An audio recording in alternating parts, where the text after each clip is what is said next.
certain is definitely very, very important. Not only from the company's perspective, from national perspective, because we definitely want to use that information to protect others from similar kind of attack. And as soon as it happens, we can actually reduce the impact of that vulnerability.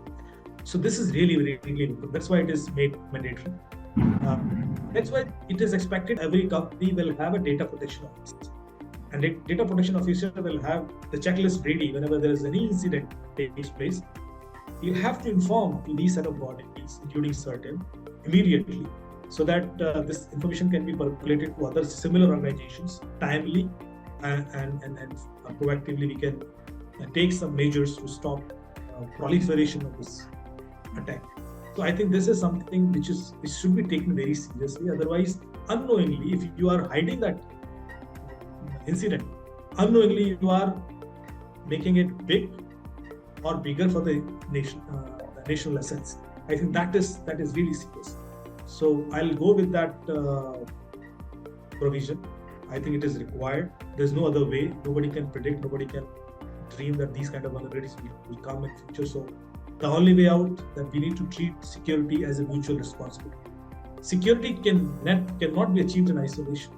If you think that your parameters are secure, your servers are secure, you have high level of cyber hygiene, and you are secure, so nobody can touch you, I think you are living in a myth. I think that a little bit of overlap, when there is any, between the Data Protection Board and the certain, is there a way to sort of kill it, or can we have more streamlined processes where there's a single application that can go to both authorities, instead of making separate applications with separate requirements to them separately?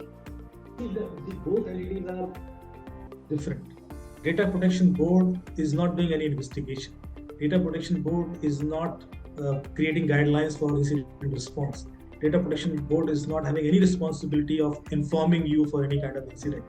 These all responsibilities belongs to CERT. And beyond that, of course, we know CERT has been playing that role since a long time. Data Protection Board is only for judicial purpose, much more when there is an incident and against that an investigation is required, and they have to decide whether it should be penalized or what sort of guidelines they should give to that company for future.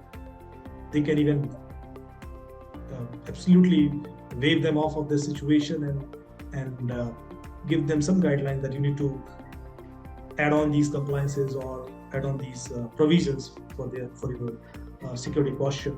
All these kind of things are much more judicial in nature rather than investigative. I think that is something which CERT is already doing.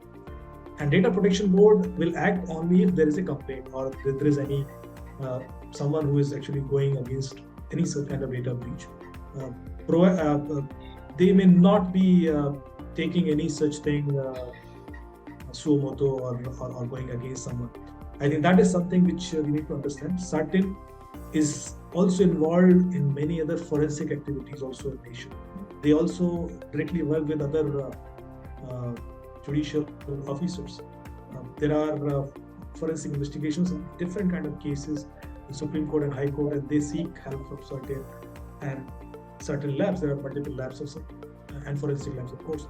So they are playing a much larger, I think, role in this segment. DPB is limited in nature right now. They'll enhance their role. I'm not sure how are they going to behave in the future, but let them start, and probably we'll have a clear segregation. They'll not overlap for sure. By the time DPB